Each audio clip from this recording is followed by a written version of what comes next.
Hello. For our second Ask Me Anything with AI experts, we have Professor Toby Walsh, and I'll let him introduce himself. It's a great pleasure to be here. I'm a professor of artificial intelligence at the University of New South Wales in Sydney, Australia. And we have a great tradition in Australia, which I would like to do, which is to acknowledge the owners of the lands upon which we're meeting. In my case, it's the Gadigal people of the Eora Nation. But I extend those respects to the owners of the lands of all of our listeners. And here it might be the Seminole tribe. So I appreciate that. I'm an associate professor of computer science at Stetson University and chief architect at I2K Connect. Also the associate editor of Interactive AI Magazine. So that's why I'm hosting these interviews. And I2K Connect is the people who make the AI alert, where you'll see this posted. A fantastic service. I would really encourage anyone who hasn't subscribed to that. You can perhaps remind them where they can subscribe, but you receive a weekly email with a bunch of really interesting stories. And I've discovered things that I probably would never have learned about recent developments in AI through AI Alert. There's always a couple of really interesting stories there. And a good AI technology being used to do something. Yeah, it's made by a genetic algorithm. Now there is editorial oversight because we've actually seen things change over time. The things that we sort of developed it, like the stories we sort of trained it on, have sort of shifted over time to being a lot more about press releases and a lot more course material, like online courses and stuff. So we kind of have to remove that stuff. I think we should update the algorithm again. But journalism changes gradually. Appreciate those comments about AI Alert, and it is every Tuesday. And let's get into this. So we put out the request for questions, and we did get a lot of questions. And I think people are really activated by your bio about safety with robots and legal issues around that, and autonomous weapons and all that sort of thing. So I've tried to drill down what people are asking about. There were some long questions, and I think the good place to start, this wasn't actually asked, but I think it's a good place to start. What's the current state of limits, or like lack of limits, for ensuring AI is used for good? So what are different governments, companies, academics working on? Well, I suspect, in some sense, the most pressing concern is the discussions that are happening actually as we speak in the United Nations today around autonomous weapons.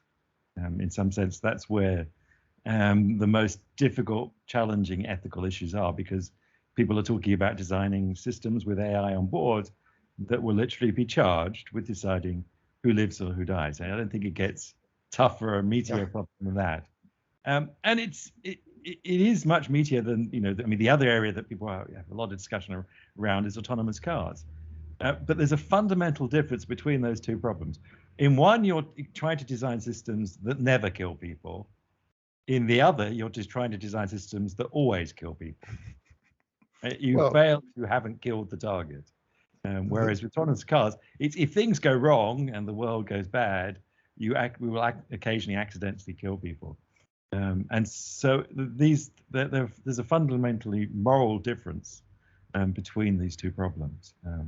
Hopefully, the UN will be taking some sort of action. I suspect the forum in which the discussions are taking place, the certain convention on conventional weapons, is not going to deliver. It's spent 5 years discussing the issue.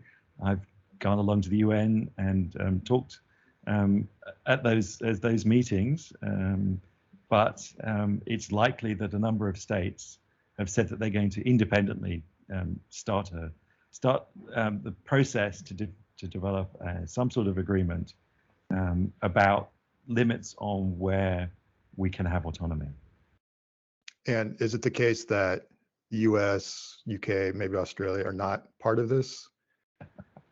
Yes, unfortunately, the US, the UK, Israel, Russia, to a certain extent, China, are all pushing back. But there are more than 30 nations that have called explicitly for regulation.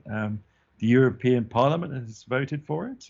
The African Union So in some sense, a lot of the world, and there was a number of Ipsos surveys in more than 20 countries that show the majority of the world's population support the idea of some sort of regulation. I would encourage anyone, if you want to inform yourself as to this, there's a really fine set of podcasts that you can listen to around the Reith lectures that are taking place, have just taken place, the first couple of Reith lectures. The final one, I think, is still to be broadcast. Stuart Russell, known to us all, author of the leading textbook on AI, Yep. was invited this year to give the very prestigious Reith lecture. And his one of those lectures is actually on AI and warfare. And they're a really good summary of the issues and the ethical and other concerns that people have. Okay, so kind of following that train, I mean, there's multiple trains of thought, so we can go on with that. But one of the things you brought up was distinguishing, I guess, who should be killed and who shouldn't be killed, or that nobody should be killed. But a question actually referred to what was known to this person as the principle of distinction, so distinguishing combatants, citizens, casualties, and so on. How can this be accomplished, and what's on the horizon for that? I mean, that's a great question. I mean, that's one of the real ethical challenges at the center of this debate, which is that war is conducted under certain agreements, international humanitarian law, and one of the core principles at the center of international humanitarian law is this principle of distinction, which is that you are obliged to distinguish between combatants and non-combatants, and you are not allowed to target non-combatants. Yep. You're only allowed to target combatants, and that is treated, really strictly. I mean, it's been an education to go and speak at the UN and learn all these, to start learning all these things. So that this is the reason, for example, if someone puts up their hands and makes it clear, visible, that they are surrendering, they now become a non-combatant, and you are not allowed to target them anymore. When they've clearly laid down their arms, they stop being a combatant, and it is now against IHL, and you can be prosecuted if you continue to target those individuals who've made it clear that they are surrendering. That is a war crime. So that is the extent of this principle. It's one of the cornerstones of IHL, and it's one of the concerns that many people have from a technical perspective as to, well, if we are going to allow autonomous systems to engage people and kill them, that they have to abide, just like humans would, by this principle, and that by the very nature of warfare, the fog of war, they're not going to be, making the right decisions, and they will not be able to distinguish if you're targeting people just based upon whether they've got a face or not. It's a difficult job for humans to do, and it's very hard to imagine that systems today would be capable of making it. Mm-hmm. The challenge, though, I think with these sorts of arguments is that is probably true today. But you can imagine, it's not impossible to imagine a future where systems would actually probably be better at the principle of distinction than humans. That sensors will improve, that they will be able to look at more frequencies, they have more cameras, more wavelengths that they're looking at, more sensitive information, and they could do it quicker. And it's possible to imagine a future where that issue is no longer the case. Indeed, the opposite becomes the case. It becomes now, the argument becomes the case, well, can we let humans fight war anymore, given that they're not as distinct, not as upholding the principle of distinction as machines? And I think that therefore that's a somewhat dangerous argument to be putting forward as the reason to ban autonomous weapons. And one has to think of the other reasons. I mean, this is issues around accountability, issues around changing the character and nature of war. That would be and things like another important cornerstone of IHL, which is the Martin's Clause, which is that do people find it repugnant or not, the idea that machines should be taking human lives. And certainly surveys suggest that people do find it entirely repugnant. There's a lovely line Stuart Russell has in his Reef lectures where he says, that the diplomats discussing this issue as we speak at the United Nations have to understand that we will be holding them to account. And the question is one of, the 8 billion people on the planet are asking, do the diplomats not understand that we will feel that they should be held to account, and they should be taking action to prevent robots targeting humans? When we think about things like autonomous vehicles, you see stories about they've driven this many millions of miles or whatever and had this many accidents, and so there's like a particular ratio, and it probably even is better than human drivers. But I also feel like a lot of people aren't comfortable even talking about it that way. It's got to be perfect or we can't allow this. And in AI, we're used to obviously measuring everything, precision recall and so on. So we can say from our experiments that it's this good at distinguishing non-combatants and combatants. And military commanders are comfortable with that, presumably, that kind of calculation. But is that something that could be sold to like diplomats and the general public as saying, these are better than human soldiers because they're better at targeting? And is that a proper argument, or is there pushback about just literally anything that's not 100% is unacceptable? Well, I mean, it's interesting that machines are held to higher standards, or humans appear to hold machines to higher standards. Yeah. Right. So if you survey people, it's very clear that the error rate that's acceptable to humans for machines making mistakes is significantly higher than that for humans. There's an interesting question then. Well, how much higher does it need to be? So do autonomous cars need to be 10 times safer than human drivers before it's acceptable? 100? I mean, what is the point? They're not going to be perfect because random stuff happens, right? Trees fall down, lightning strikes. There's other, random people on the roads. You're not going to have 0 fatalities, but equally, you're not going to have 1 million fatalities, which is the global accident rate for autonomous car for non-autonomous cars today. Over 1 million people die, and so that's going to be a real plus. I mean, if you look at any developed nation, the major cause of death, if you survive birth and get to 1 year old, your major cause of death now for the next 30 years of your life is a road traffic accident. It's not cancer. It's not anything else. You're going to be hit by another car. And that will go away. I mean, maybe it's not going to be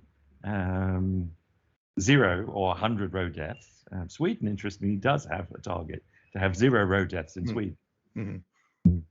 But there will be occasionally people die, just like we don't have 0 deaths in aviation accidents, even though things have improved greatly and it's the safest form of travel. We'll get to road driving to be as safe, if not safer, than flying. And I mean, the interesting thing is, at what point does it become, morally acceptable, legally acceptable? How much safer? And then at what point beyond that does it become unacceptable for humans to drive? Yeah. And I suspect the point is before. Yeah. It's become unacceptable in most countries for people to drink and drive. I mean, it's interesting fact. I think 30 years ago, there was a tolerance for people drinking and driving that we no longer have. Like there is a tolerance for people killing themselves by smoking and various other things that we've decided we can't tolerate those risks anymore. So I imagine at some point that's going to happen with driving, that we're not going to tolerate people driving. I don't think, I mean, the good news for petrol heads out there is, I don't think that anyone's going to ban driving completely. But it's going to become, I think a good analogy, it's going to become like horse riding. Everyone used to ride a horse. It was the means of transport.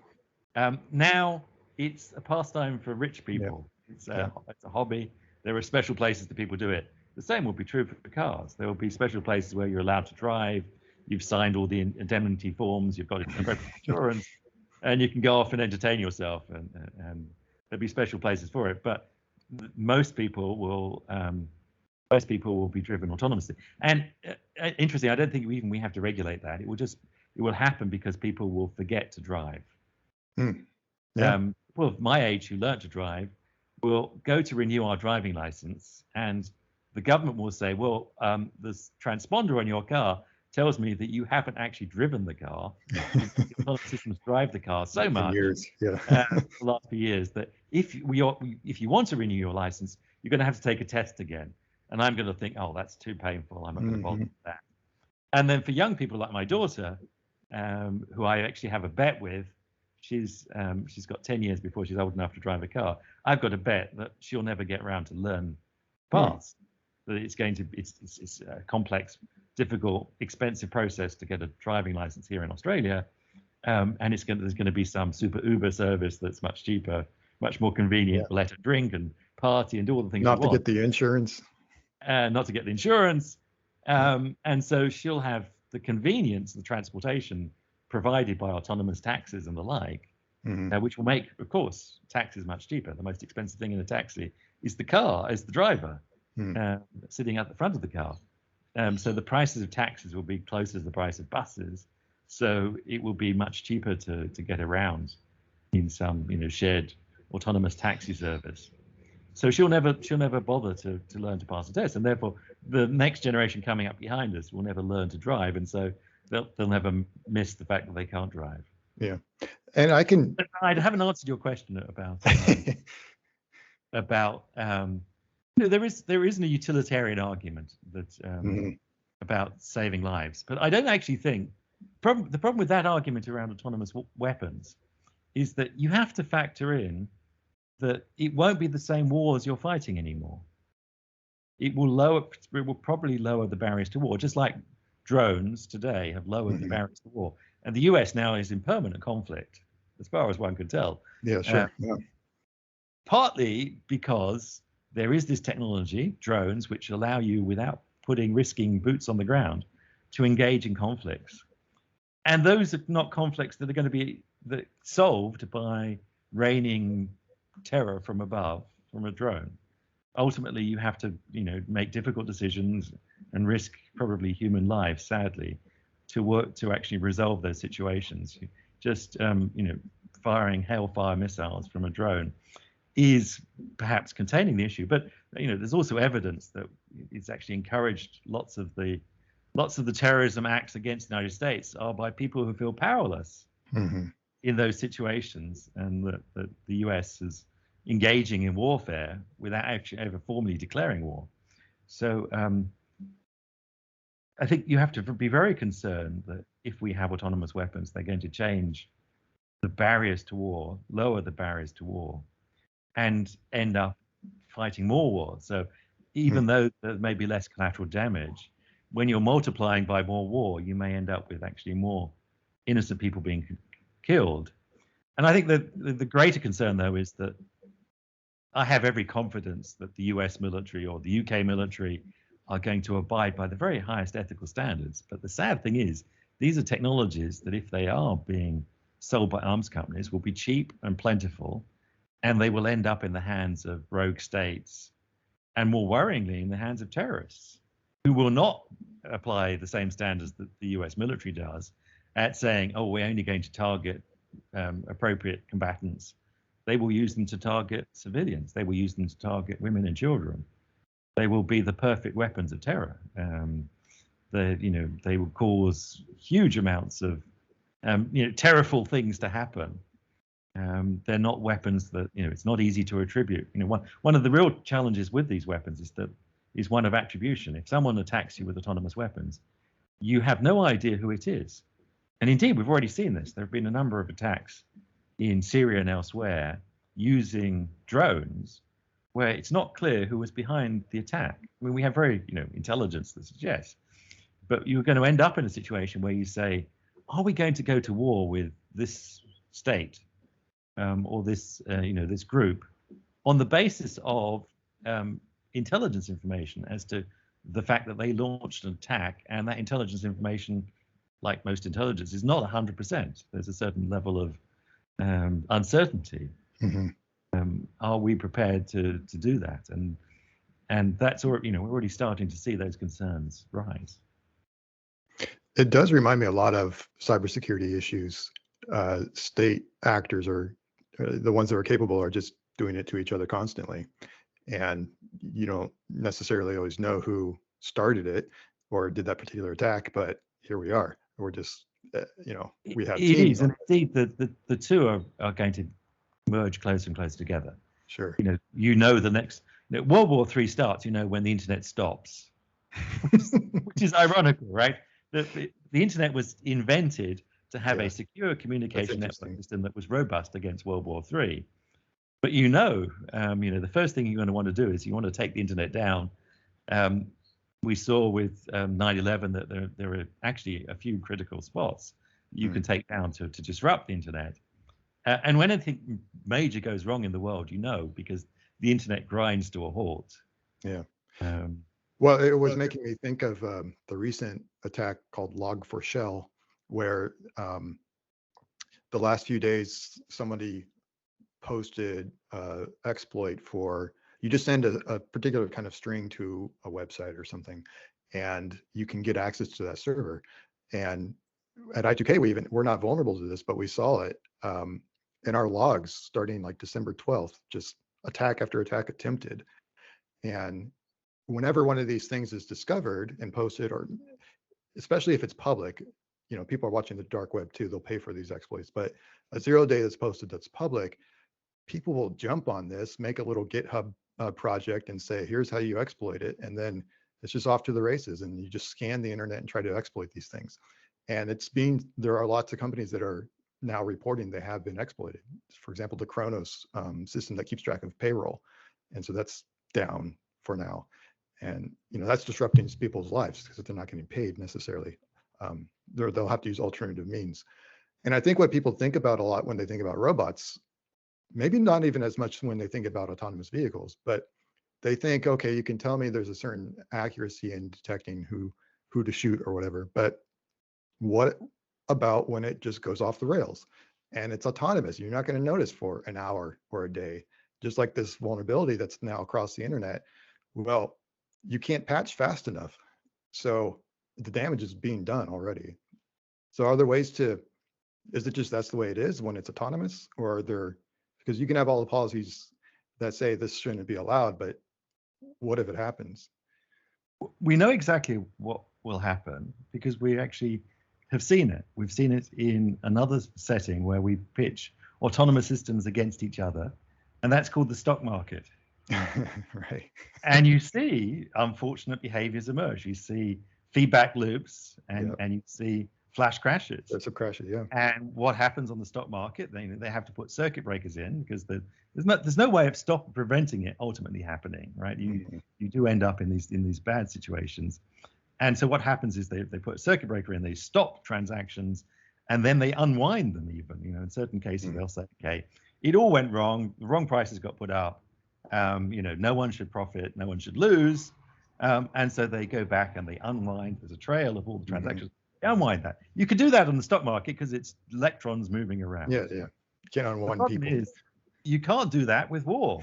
You can't say, okay, I'm very sorry, we just started a war between North Korea and South Korea because things tripped and there was a bad feedback loop in the systems, and now we've killed 1,000 people. Well, you can't undo that.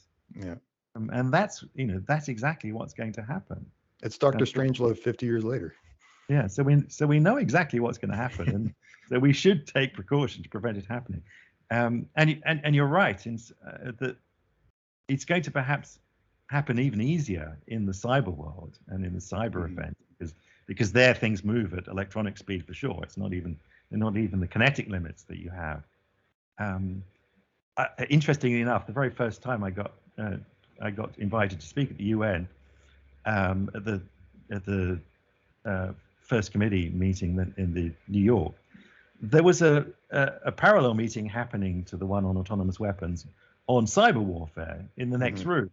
So I had no knowledge about what was going on in the diplomatic discussion. So I went and sat in the back of the room with my UN host, and I remember telling them at the time, this was 5 years ago, everything I'm about to say to you about the technical concerns that people like myself, other researchers in the field have about kinetic or autonomous weapons applied to the discussion here, as far as I can tell.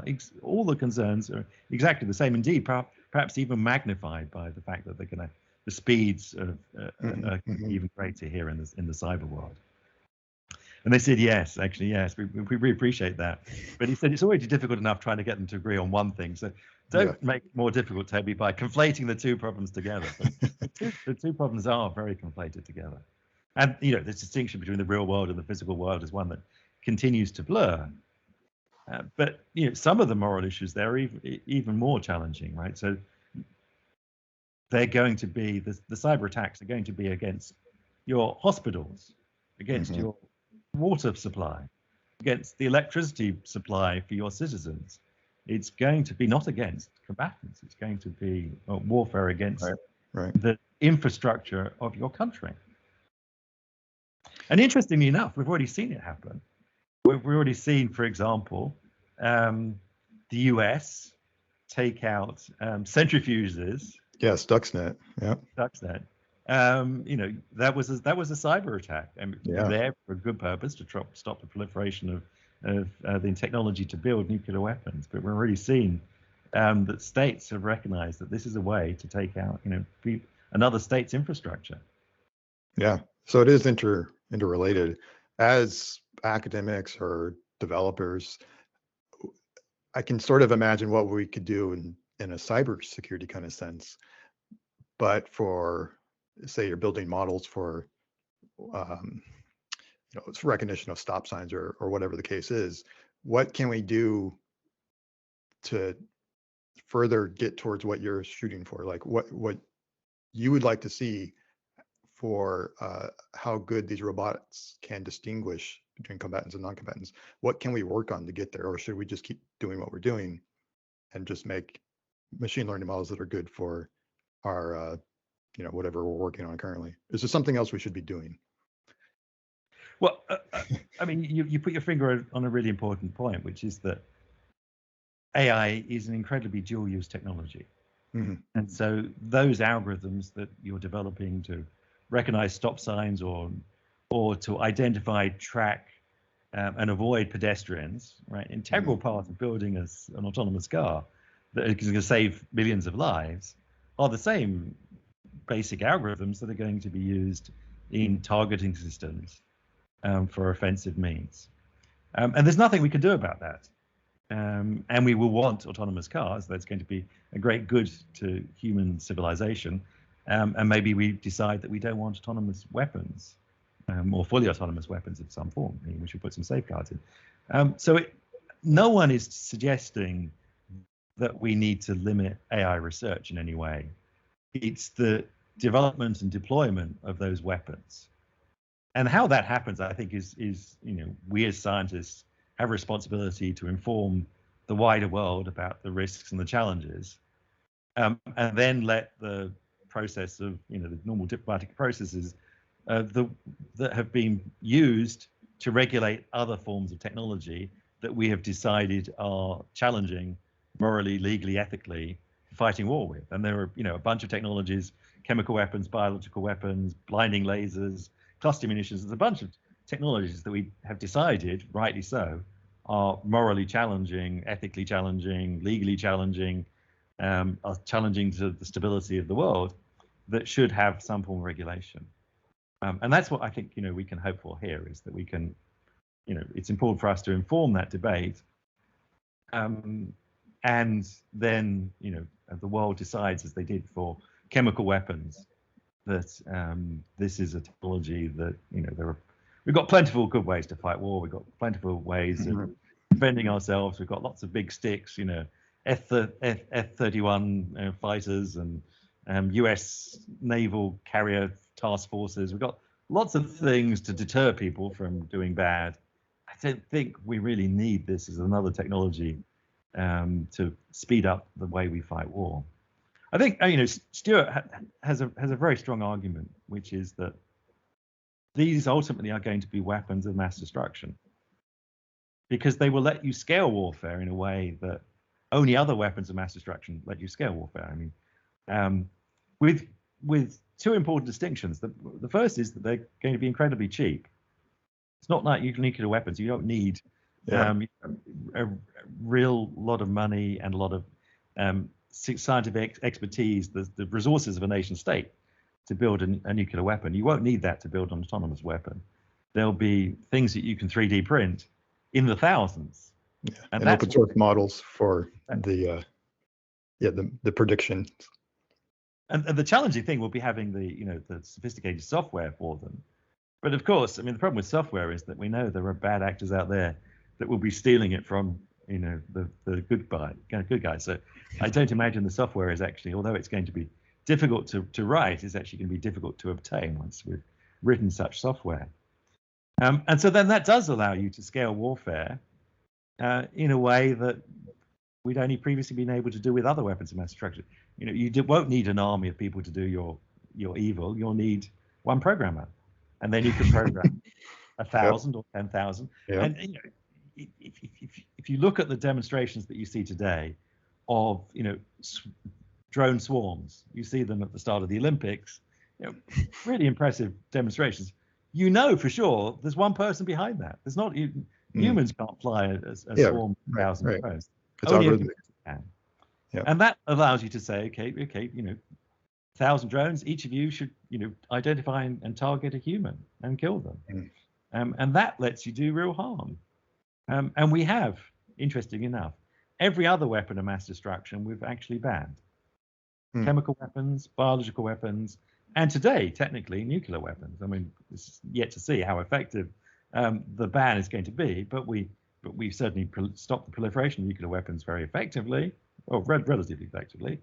And so I actually am quite confident that we'll realize that these are weapons that let you scale warfare in a way that will be harmful, and therefore we'll have to regulate them.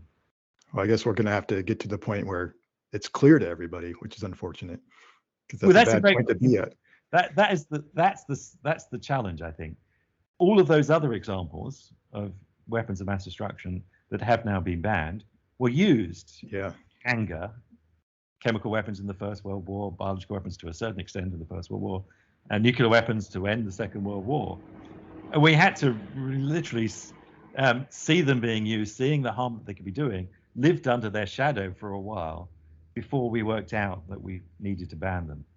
And so the challenge is, could we do this in advance, or are we going to have to see terrible scenes of these weapons being misused by people on our TV screens before we get round to banning them? I think that is the interesting question here. I'm pretty sure we will ultimately decide that they're not improving the planet; they're making the planet a worse place, and that we ought to regulate them in some way. The question is, can we do that in advance, or do we have to see the harms being done before we do?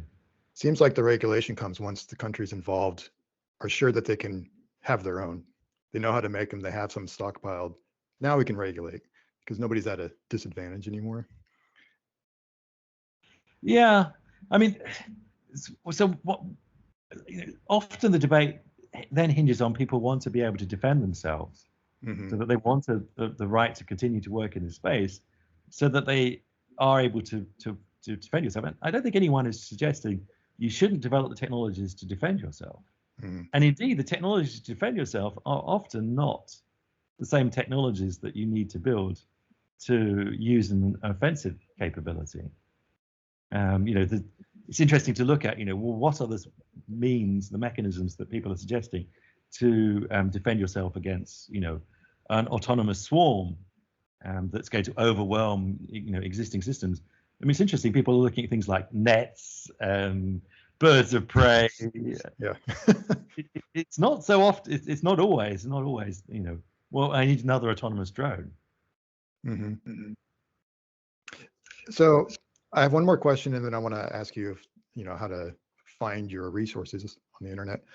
That is, we have a very technical audience, and you do a lot of research.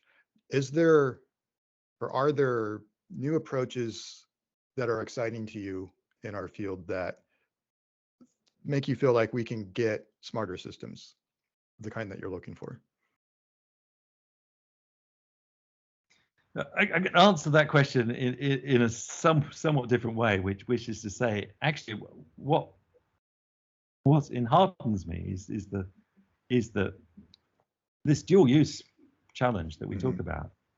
The community is actually in some ways, I think, embracing that challenge in a very positive light. So that increasingly there's a focus in many people's work, and you can see it in my own work as well, on AI for good, AI for social good, which is that, okay, well, we can't stop other people taking our work, which is published in the open literature, and using it for whatever means they want. And there's nothing to stop them that. And that's fit and proper. That's how science advances, right? You share that knowledge of the world, and then people work out how to do it. But I think there's an increasing feeling and responsibility within the community, which is okay. But we can lead the way by and at least devote our energies and our resources to showing the positive uses of the technology. And so I think it's really wonderful to see how in the last couple of years, many people in the AI community, many of the conferences, many of the journals have embraced this as being an important way of showing leadership. And at the very least, it lets you sleep easy at night, right? You go to and say, okay, well, other people are going to do whatever they want with my technology, but at least I'm doing what I feel is actually making a net positive to the planet. Yeah, well, that's a great thing to end on. So where can we find you? I know you have an active Twitter account. You have books on Amazon. What should we look for? Yes, I have a blog. Probably the best way is follow my Twitter at Toby Walsh. You can find my webpage and all my publications. And yes, I have written a couple of books for the general public. The most recent that came out in 2018 was a book titled 2062: The World That AI Made, which is not a technical book. It's a book about taking the current trends that we see, the derivative in the field today, and pushing that out 40 odd years, and saying, okay, if we sit on our hands and just let the technology be used without care, where will that take us to? What are the risks and challenges in terms of the future of work, the future of warfare, the future of politics, looking at many aspects of our lives and saying, okay, well, here are some of the challenges, and here are some of the levers that we have to ensure that it's 2062 is a world that is a good one. And then I've got a book coming out early next year with the nice title, Machines Behaving Badly, which is specifically looking at some of these ethical challenges. They're all the things that journalists ring me up and ask me about not journalists don't ask me technical questions anymore. They used to a few years ago, but now it's all about the latest ethical fails of Silicon Valley, or some exciting new use of AI that has interesting, not necessarily good societal impacts or potentially, and what we should be doing about that. All right. Well, thanks so much for your time. We really appreciate it. It's been a pleasure talking to you. All right. Thank you.